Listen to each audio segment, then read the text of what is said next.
Mr. Archuleta. Thank you so much for giving us time. I truly appreciate this. My name is Dipti, and I have worked in healthcare research for over a decade now. Currently, I head a business unit at GRG Health, and our primary focus happens to be helping our clients to deliver actionable insights. Our team is extremely committed to helping our clients in navigating intricate landscape of healthcare trends, and our approach is deeply rooted in data-driven strategies. Our forte happens to be, wielding of robust healthcare market research skills that empower our clients with strategic advantage of informed decision making. So basically, we help our clients make informed business decisions. I'll share a quick intro about you, and then you can add on more.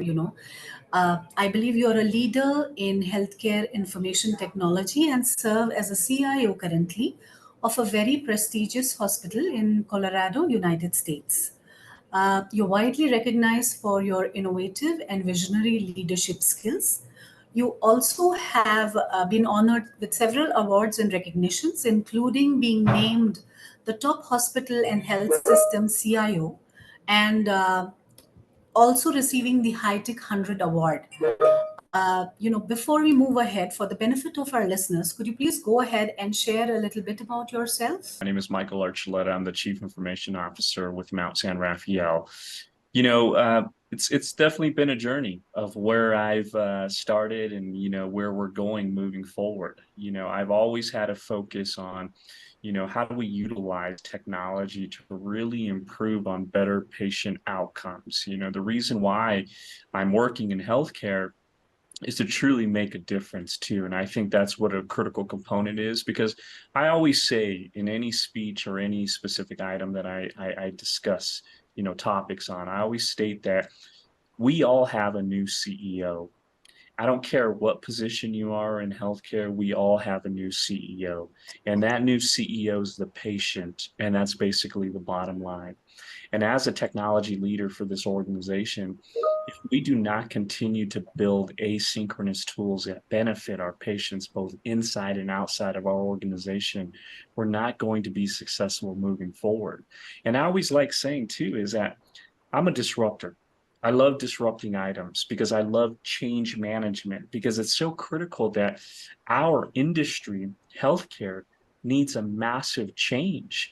I mean, we're one of the most antiquated industries out there, and that's such a sad thing. When you look at the oil and gas, when you look at the finance industry, there are many more years advanced when it comes to digital transformation than the healthcare industry. And we're doing the most important thing out there, and that's basically dealing with people's lives, changing people's lives, improving overall health. We should be leading the pack when it comes to digital transformation. That's such a critical component moving forward. And we've seen what happened during COVID-19. It wasn't because of your CIO, it wasn't because of your CTO, it was because of COVID-19 that really digitalized and started focusing on the core components of, creating better initiatives for an organization by incorporating technology as that core component to your overall organizational strategy, which has been so critical. And one critical component for myself too has always been, how do we change this culture, what healthcare has been built on? I did a discussion with Columbia University, and we were discussing about the brick and mortar theology of healthcare. So the way that healthcare has been built on this brick and mortar theology, very antiquated specific processes in place. And you figure, hospitals and clinics are digital companies that deliver healthcare services. We're living in the digital age of healthcare.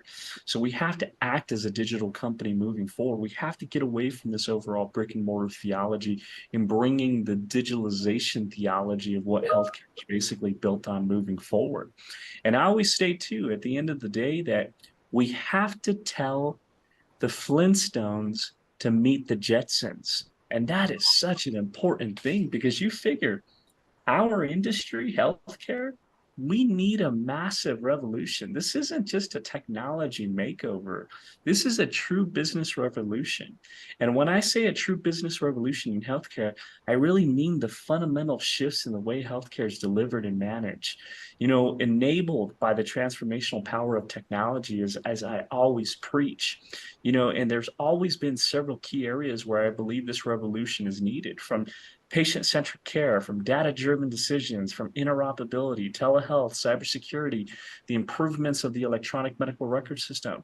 And I could go on and on and on. But again, thank you very much for having me on this podcast. And I hope this is a good informed discussion here. While the EHRs are globally and widely accepted, you have got to accept that the adoption rate is really different in different regions in terms of adoption. For example, a US and a Europe might have a far greater adoption rate, let's say, compared to a country in APAC. Um, Having said that, according to you, how do you think electronic health records have evolved over the years? What are the key milestones that have marked their development in the healthcare industry? In my opinion, the evolution of EHRs have really evolved significantly, transitioning from paper-based systems to a digital platform. I think some of the key milestones include the introduction of standardized formats, really increase interoperability focus. I mean, you figure we went from standard HL7s to more of FHIR API integration capabilities, which is a fast healthcare interoperability standard coming out of the HL7 group, which has been such a critical component of creating some true interoperability between specific systems. Because honestly, interoperability has been one of those buzzwords that have been a buzzwords for many, many years, and we ask ourselves, are these specific systems truly interoperable? But I think really the increased interoperability focus with the utilization of FHIR has really improved the specific outcomes and the evolutions of the EHRs. And I think also, pushing from meaningful use to now promoting interoperability and really fostering comprehensive and standardized healthcare data is really critical. And I think this evolution has really improved. Also, the incorporation of artificial intelligence has been one of those key elements to really show the improvements of these systems, especially on a standpoint of diagnostics, on a standpoint of verification, clinical decision support initiatives, utilizing artificial intelligence to incorporate into a radiology system. There's a lot of evolutions that this specific system has really just transformed to. But we also have to realize that the EHR is not the center of the universe. We as an organization really have to, even as an industry, we have to look outside the EHR. We need, a variety of specific tools to really continue to allow us to be successful in our overall digital transformational initiatives, which is so critical. An interesting insight. So, adoption uh, of electronic health records, and I do not mean to ask only about your organization, but how would you say is the adoption of EHR across the United States? Do you think it has evolved over the past few years? As you stated, that as we were talking, the evolution, there's been a lot of key milestones to really evolve the overall EHR, and especially when we look at current state of EHR adoption. So in our organization, EHR adoption is robust. It really reflects the industry trends towards digital records. Over the past few years, there have been really a notable shift from healthcare providers really increasing and embracing EHRs for improved efficiency, coordination, and better patient care initiative.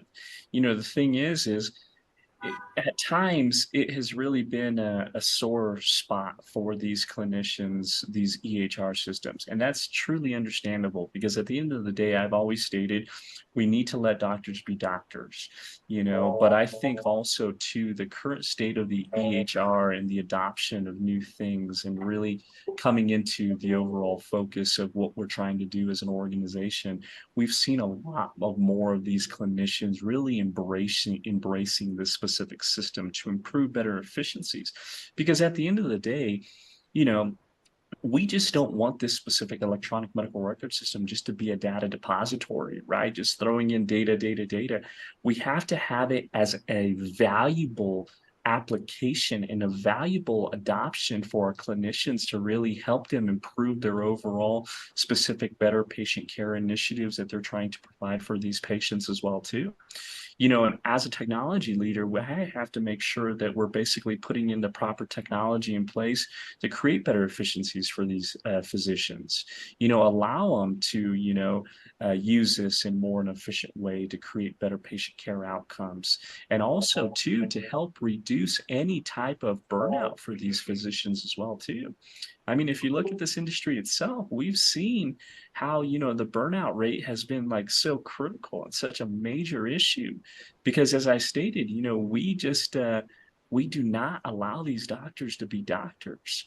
But the thing is, though, is we can't also look at technology as a bad enemy or something that we just don't want to embrace. I personally, my personal opinion is that technology is one of those tool sets. It's not, of course, we talk about artificial intelligence and we see that there is some replacements with the use of AI. But the thing is, though, is I'm trying to tell people that the utilization of artificial intelligence is really going to create better efficiencies, better ways of taking care of our patient, better ways of reducing any type of burnout, better ways of just kind of allowing us to be more ahead of the curve when it comes to, the focus of what we're trying to do. That next generation healthcare organization with the adoption of artificial intelligence to improve the better outcomes of our patients. As you stated, that as we were talking, the evolution, there's been a lot of key milestones to really evolve the overall EHR. And especially when we look at current state of EHR adoption. So in our organization, EHR adoption is robust. It really reflects the industry trends towards digital records. Over the past few years, there have been really a notable shift from healthcare providers really increasing and embracing EHR for improved efficiency, coordination, and better patient care initiative. The thing is at times it has really been a sore spot for these clinicians, these EHR systems. And that's truly understandable because at the end of the day, I've always stated we need to let doctors be doctors, but I think also to the current state of the EHR and the adoption of new things and really coming into the overall focus of what we're trying to do as an organization, we've seen a lot of more of these clinicians really embracing this specific system to improve better efficiencies. Because at the end of the day, you know, we just don't want this specific electronic medical record system just to be a data depository, right? Just throwing in data, data, data. We have to have it as a valuable application. Said, I think it'll obviously improve efficiencies.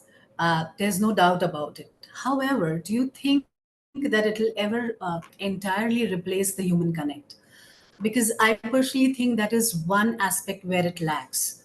Of course, efficiency is going to be manifold. It'll be more, let's say, seamless. However, do you think that one day it can surpass the human connect as well? In the end, we cannot completely replace the human element with the utilization of artificial intelligence.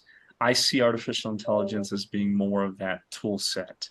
Yes, there is discussions in regards to utilizing artificial intelligence to create better clinical decision support initiatives, better ways of diagnosing specific patient conditions. I mean, there's a lot of focus in regards to that, but I always feel that there's always going to have to be that human element to create that personal touch for the actual provider and the patient itself. I agree, absolutely. I think that the AI and all the devices can kind of aid in seamless integration of having data at hand, but probably cannot replace the human connect entirely. Moving on to the challenges associated with this, what do you think are the primary challenges that the healthcare professionals face in the adoption and use of electronic health records? And what would you say are the potential solutions or the best practices that one can use to address these challenges? I think the primary challenges really include usability concerns and potentially disruption in workflow during implementation, which is always a problem. And I think, looking at some of these solutions is we have to look at, solutions involved in user-centered design, comprehensive training, and ongoing support to really ensure seamless integration into healthcare workflows. I think if we have that comprehensive training, if we have that more user-centric design, I think that is so critical because honestly, too, is this is what we have to say is that we have to use the patient's voice for change. We have to use the clinician's voice for change. So utilizing solutions involved in that user-centric design really help the overall focus of designing a specific application that's designated for clinicians, for patients.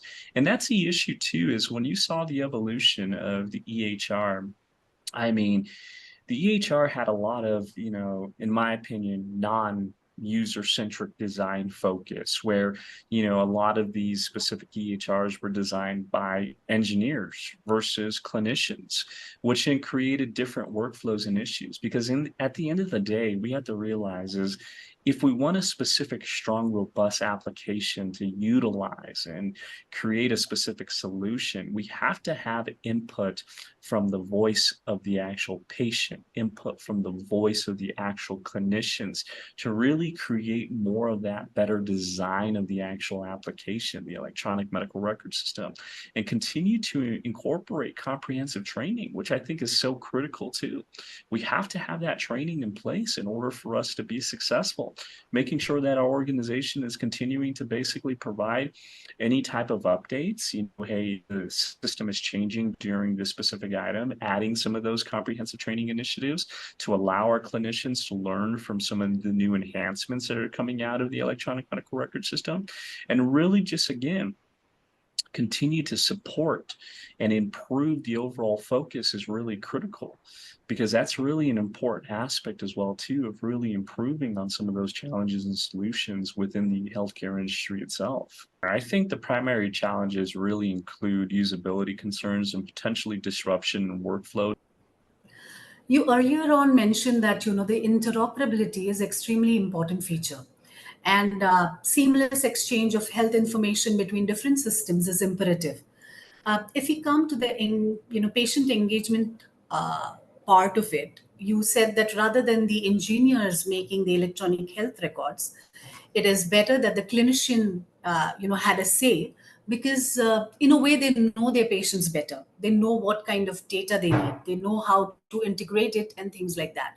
So how can healthcare providers leverage this technology to kind of empower their patients in managing their health overall? Is such an important thing for myself as well too. That's why I've always stated that using the patient voice for change is extremely critical.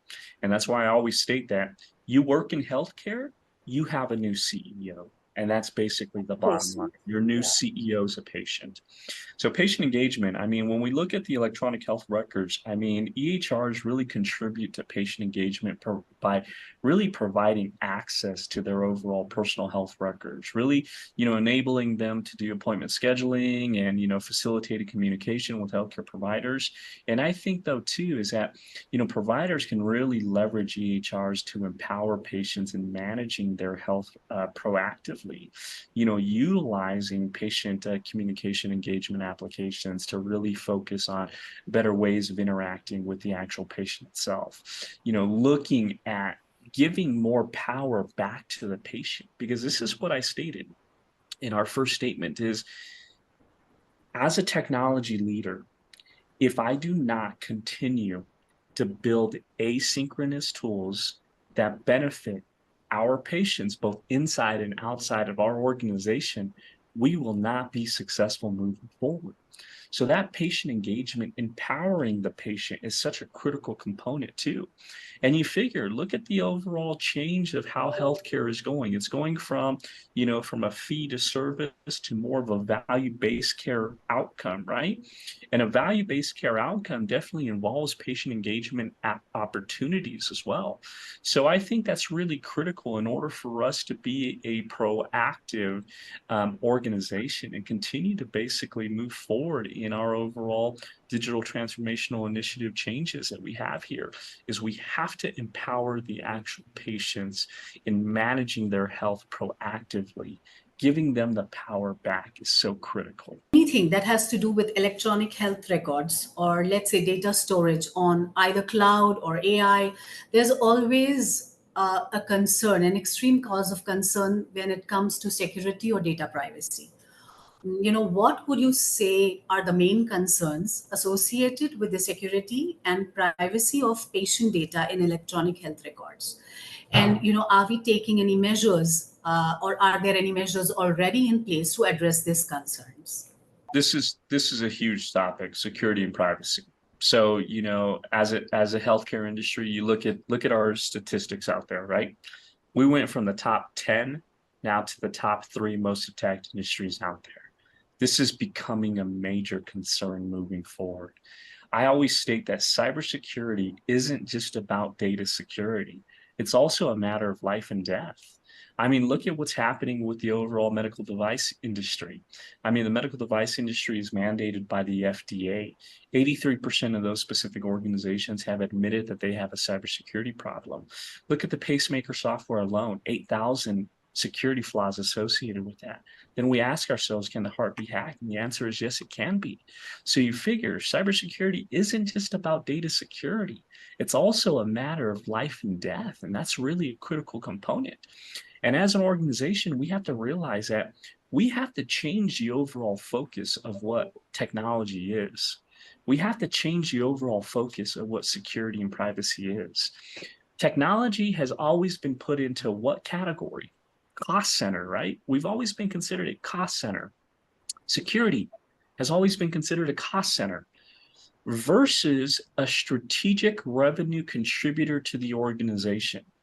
This is where the cultural change really happens and is so critically important, is going from being just a ticket taker to a true value maker. That is so critical. And as I stated before as well, too, is that this isn't just a business makeover. This is a true business revolution that we have to continue to improve, continue to accelerate, continue to incorporate security technology as a core component to the overall organizational strategy in order for us to be successful moving forward. That is so critical. Security and privacy concerns are paramount. When we look at this as a whole, robust encryption, access control, compliance with regulations like HIPAA, HITEC, HITRUST are essential measures in place to safeguard patient data within the electronic medical record system. But you have to also realize, too, that just because you're HIPAA compliant doesn't mean you're actually secure. So when I go to my board of directors, I focus on 3 elements when I go and speak with them. Because you figure, we're talking about all of these new technology enhancements. Why am I continuing to invest in security applications? Why am I continuing to invest in these technology processes? I focus on 3 elements. I focus on FOR, which is financial, operational, and reputational. What would happen on a financial standpoint if a breach happened within this organization? What would happen on an operational standpoint if a breach happened within this organization? And utilizing intelligence technology to really evaluate our complete security processes, having those overall Hawkeye views of anything that we're basically doing, looking at the environment, incorporating strong protocols, utilizing a strong NIST cybersecurity framework initiative within your organization, making sure that you're basically testing your data disaster and recovery initiatives, making sure that robust encryption and access control is fully critical moving forward. And one important thing, too, that we have to realize on this topic of security is making sure that you are building a strong human firewall within your organization. Because at the end of the day, 91% of all targeted ransomware attacks were coming through a phishing email. And who are they phishing? Our employees. Why? Because the employees, that is the easiest way of obtaining access into any specific system itself. Build your human firewall. Continue to focus on these specific robust security protocols, and continue to really incorporate security as that core component as well to your overall organizational strategy. Oh, Mr. Archuleta, that was quite insightful. And, these are some of the measures that probably everyone can take in order to ensure that they are well safeguarded and, protect the privacy. So, coming to the last question that we have for today, what do you foresee shaping the future of electronic health records? And how might advancements in technology further influence their role in healthcare? To break it down really simple is the future of EHRs really involves enhancing AI integration, as we were talking about. I think AI integration is so important. Really increased focused on interoperability, I think is so critical as well too. And a shift towards more patient-centric, user-friendly designs, which is so critical.